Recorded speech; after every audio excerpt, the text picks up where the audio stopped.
Hello बच्चों, देखिए आज आप जो है फिर से अगले नए वीडियो में आप जो है पढ़ने जा रहे हैं एक्सरसाइज जो आपका त्रिभुज मतलब ट्रायंगल का जो 6.1, जिसमें आपको जो है बेसिक इंट्रोडक्शन आपको ट्रायंगल का बताया गया था, जिसमें आपको बताए थे कि कोई सिमिलर ट्रायंगल कैसा होता है और मतलब कि समरूप त्रिभुज कैसे होता है। उसमें आपका क्या था कि उनके संगत कोण मतलब कि करस्पॉन्डिंग एंगल जो थी वो सभी इक्वल आएगा और उनके जो संगत कोण होंगे उनका अनुपात जो होगा इक्वल होना चाहिए और मतलब कि करस्पॉन्डिंग साइड का रेशियो जो होगा इक्वल होना चाहिए, प्रोपोर्शनल होना चाहिए। तो यहाँ पर देखिएगा, तो हमने ये क्या किया, यहाँ पर हमने जो है नोट कर दिया ताकि जो है टाइम जो है कम समय में ज्यादा हो जाए। हमने यहाँ पर एक्सरसाइज आपका 6.1 का, ठीक है, चैप्टर आपका 6 है, तो यहाँ पहला क्वेश्चन हमने नोट कर दिया। इसमें पहला देखिए फिल इन द ब्लैंक्स है, जिसमें आपके पास दो ऑप्शन दिया है, ठीक है। इसमें से आपको एक को यहाँ फिल करना है, ठीक है। हिंदी इंग्लिश दोनों लिख दिया ताकि दोनों लोग लिए फायदा हो सके। तो यहाँ आपने देखिए, यहाँ पर पहला क्या आप पढ़ते हैं, यहाँ पर सभी वृत्त होते हैं, क्या होते हैं, सर्वांग होते हैं या सब लोग होते हैं, मतलब कि आर सर्कल आर कॉन्ग्रुएंट होते हैं या सिमिलर। तो ये आपको देखना है कि कैसे करते हैं। तो आपको देखिए, तो सभी देखिए जो वृत्त होगा वो छोटा बड़ा हो सकता है ना। देखिए यहाँ पर आपको निश्चित नहीं कि एक साइज का ले रहे हैं, तो यहाँ पर आपका एक छोटा हो सकता है एक बड़ा हो सकता है। तो आपका ये इसमें डिसाइड नहीं कि आपका क्या तो होगा। तो आप देखिए, आपको बताया गया था छोटा साइज हो या बड़ा, इससे कोई डिफरेंस नहीं, मतलब कि सेम होना चाहिए। आपका सर्कल में वृत्त आ रहा है तो आपका वो क्या होते हैं, समरूप होते हैं, मतलब सिमिलर हो जाएगा। तो यहाँ पहला वाला आप फिल करेंगे सिमिलर, तो यहाँ लिखते हैं समरूप, हिंदी में लिखते हैं समरूप और इसमें सिमिलर लिखते हैं। तो ये आपका पहला ऑप्शन हो जाएगा इसमें, ठीक है। हमने यहाँ देखिए, आपको ध्यान देंगे सभी कैसे, देखिए अगर आप पास देखिए एग्जाम्पल लिखते हैं, अगर ये एक सर्कल है, एक ये है वृत्त, ऐसे देखिए छोटा बड़ा है, लेकिन सर्वांगसम क्या होता है, इसमें आपका सेम रहना चाहिए। आप क्या करिए, उसके ऊपर रखे तो पूरा कवर कर ले, जितना रहे अगला उतना कवर कर ले। तो ये आपका जैसे यहाँ पर देखिए, मान लीजिए यहाँ पर यह है, तो इसकी साइज का ही एक आपका बनना चाहिए, ताकि इसको उठा के यहाँ रखेंगे तो यहाँ पर अगर रख रहे हैं ये पूरा ढक जाए। तो ये सर्वांगसम के लिए होता है, मतलब कि कॉन्ग्रुएंट के लिए।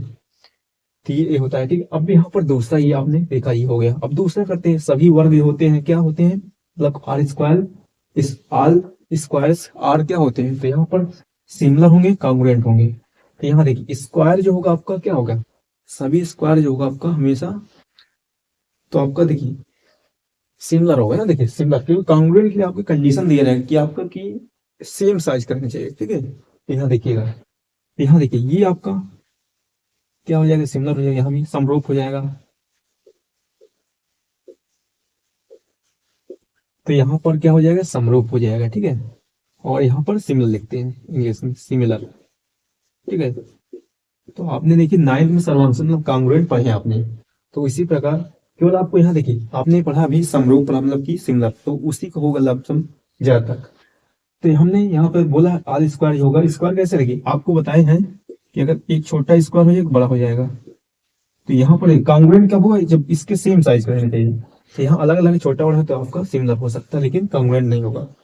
अब देखिए अगला, देखिए सभी त्रिभुज जो होते हैं क्या समरूप होते हैं, तो आपको देखिए कौन से त्रिभुज जो होता है समरूप होते हैं। तो यहाँ देखिए आपके पास थ्री आपके ट्रायंगल बताया गया था। पहला आपका था जिसमें ऑल साइड इक्वल होगा, मतलब कि इक्विलेटरल सम बाहु त्रिभुज, और दूसरा था आपका समद्विबाहु त्रिभुज, मतलब कि आइसोस्केलर ट्रायंगल जिसमें दो साइड इक्वल थी।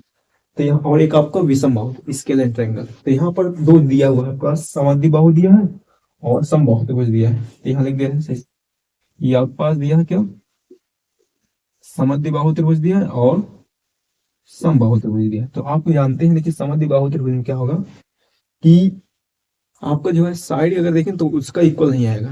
तो यहाँ पर क्या, केवल समबाहु त्रिभुज होता है वो देखने में आपका सेम लगेगा, समझे। तो यहाँ पर आपका आ जाएगा क्या है, समबाहु त्रिभुज, मतलब कि इक्विलेटरल ट्रायंगल, समबाहु त्रिभुज। तो ये आपका दो तीसरा हो जाएगा, इसमें मतलब कि इक्विलेटरल ट्रायंगल लेंगे, ठीक है, आइसोस्केलर नहीं होगा, equilateral triangle, EQUILA, equilateral triangle. तो ये आपका जो आपका तीसरे में आपका बाहु त्रिभुज जो होगा, तीसरे में इक्विलेटरल ट्रायंगल, तो वो आपका क्या हो जाएगा, वो आपस में क्या होंगे, समरूप होते हैं। तो यहाँ पर आपका तीसरा हो गया। अब चौथे की बात करते हैं। भुजाओं की समान संख्या वाले दो त्रिभुज समरूप होते हैं यदि उनके पास क्या है, उनके संगत कोण क्या होंगे, बराबर होने चाहिए। ठीक है, अभी बताएं आपको, संगत कोण बराबर मतलब कि corresponding angle A R equal होंगे और उनके करस्पॉन्डिंग जो साइड होंगे वो आपका उनका रेशियो जो मतलब प्रोपोर्शनल जो होगा वो इक्वल होना चाहिए। वही बोला यहाँ। तो यहाँ पर बराबर हो जाएगा, तो यहाँ लिख देना बराबर, तो यहाँ पर बराबर लिख देंगे। फिर उसके बाद देखिए यहाँ पर फिर उनकी संगत भुजाएं क्या होंगी, बराबर होंगी या समानुपाती होंगी। तो समानुपाती मतलब कि प्रोपोर्शनल हो जाएगी, तो यहाँ लिख दें समानुपाती। यहाँ पर समानुपाती हमने लिख दिया। और यहाँ इंग्लिश में लिखते हैं, यहाँ पर देखिए क्या होंगे, तो यहाँ लिखा two polygons of the same number of the side and sides are similar if क्या है, अगर इफ जो their corresponding angles are equal होने चाहिए, इक्वल और इक्वल। फिर दूसरा इन दो ऑप्शन दिए, इसमें से आपको दोनों फिल करना, कोई एक पहले वाले फिर अगले वाले दूसरा। तो बी देयर करस्पॉन्डिंग साइड क्या होंगे, पैरेलल प्रोपोर्शनल हो जाएंगे। यहाँ their corresponding sides are proportional, तो आपका ये आ जाएगा ये वाला, क्या लिख दे रहे हैं, प्रोपोर्शनल। तो ये आपका हो गया। तो आपने देखा हमने यहाँ पर बस क्या है, हमने सिंपल जो है जो बताया गया इसके पहले वीडियो में वही आप लगाकर पूरा कर दिया गया। हाँ देखिए, अब यहाँ सेकंड क्वेश्चन सॉल्व करने आ रहे हैं। सेकंड क्वेश्चन में आपके पास दिया क्या है कि यहाँ पर सेकंड क्वेश्चन में आपके पास गिवन जो है, गिव टू डिफरेंट जो है एग्जांपल, उसका पेयर आपको दिया हुआ है। इसमें आपको एग्जांपल बताना है इसका। यहाँ देखिए पहला आपके पास सिमिलर फिगर मतलब कि समरूप आकृति दिया है, इसका आपको एग्जांपल बताना है दो। उसके बाद में और आपका ये नॉन नॉन जो है सिमिलर फिगर दिया हुआ है और इसका निकालना है। ठीक है, मतलब कि ऐसी आकृति जो समरूप ना हो उसका आपको एग्जाम्पल देना है। एग्जाम्पल अगर देंगे इसका समरूप का, तो आप क्या करिए, दोनों सेम रहने चाहिए। ठीक है, बस साइज क्या करिए, आप छोटा बड़ा कर दीजिए बस।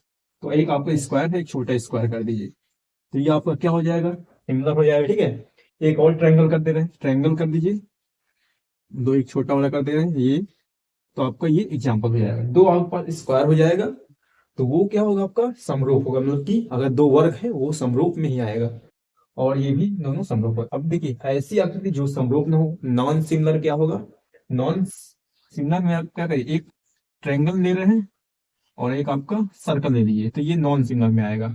वहीं आप एक क्या करेंगे, एक स्क्वायर ले लीजिए, एक ट्रायंगल ले लीजिए, तो ये आपका नॉन सिमिलर। तो आप ऐसे ये एग्जाम्पल इसको देंगे। ठीक है, तो यहाँ पर हमने दो एग्जाम्पल कर दिए इसका और दो एग्जाम्पल पेयर बना दिया है। अब देखिए हम थर्ड क्वेश्चन को सॉल्व कर लिया है। थर्ड क्वेश्चन जो आपके पास दिया है, दो आपके पास क्या दिया, ये फिगर दिया हुआ मतलब आकृति दी है, इसको आपको बताना है क्या, ये बताइए कि समरूप है कि नहीं, मतलब कि सिमिलर है कि नॉन सिमिलर है। तो यहाँ पर चेक करेंगे समरूप के लिए आपका क्या होता है, उसका जो करस्पॉन्डिंग एंगल मतलब कि संगत कोण जो होगा वो इक्वल आएगा पहली बात। उसके साथ साथ उनका जो संगत भुजाएं रहेंगे उनका अनुपात जो होगा वो इक्वल आएगा, मतलब कि प्रोपोर्शनल जो है वो साइड का वो इक्वल होना चाहिए।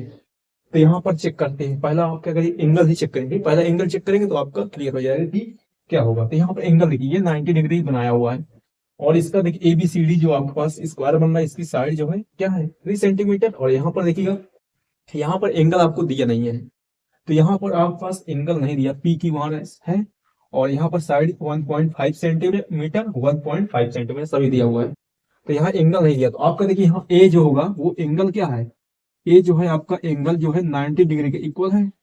वहीं अगर पी की बात करेंगे तो आपका पी जो है does not equal to 90 degree, यहाँ पर क्योंकि आपके पास 90 डिग्री नहीं बनाएगा। तो यहाँ पर पहला बात यही आपका क्या होगा, इससे क्लियर होगा कि यह आपका नॉन सिमिलर होगा, मतलब कि समरूप नहीं है। तो यहाँ लिख देंगे ये नॉन सिमिलर हो जाएगा, नॉन सिमिलर।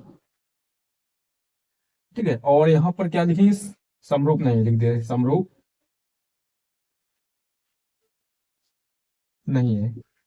तो ये आपने इससे क्लियर हो गया। तो आपने देखा हमने जो है पहले क्या एंगल के द्वारा चेक करेंगे। ठीक है, एंगल अगर आ रहा है फिर आगे साइड को देखा जाएगा, नहीं आप जो है तब आगे बढ़ेगा। ठीक है, मान लीजिए पहला स्टेप अगर क्या है, आपका एंगल ही देखना पड़ेगा कि ऑल एंगल इक्वल आएगा, करस्पॉन्डिंग एंगल मतलब कि संगत कोण। फिर उसके बाद क्या होगा, जो आपका करस्पॉन्डिंग साइड होगी उनका प्रोपोर्शनल मतलब कि का अनुपात जो होगा, रेशियो जो होगा वो क्या इक्वल हो जाएगा। तो यहाँ पर तो ये आपने ये चेक करेंगे तब आपका अगला चेक करेंगे। पहले आप जो है एंगल चेक करेंगे। ठीक है, एंगल जब आएगा तो आप जो है आगे साइड का इक्वल दिखा रहा है तो ये आपने देखा, ये आपका नॉन सिमिलर आ गया। ठीक, आई होप आपको ये क्लियर हो गया होगा। अगले वीडियो में आपको जो आएगा उसमें आपको थ्योरम जो है उसको बताया, और थ्योरम जो है आपका हर बार एग्जाम में से एक पूछा जाता है, आपका थ्योरम बताया जाएगा, उसके बाद अगला एक्सरसाइज सॉल्व कराएंगे 6.2। Thank you.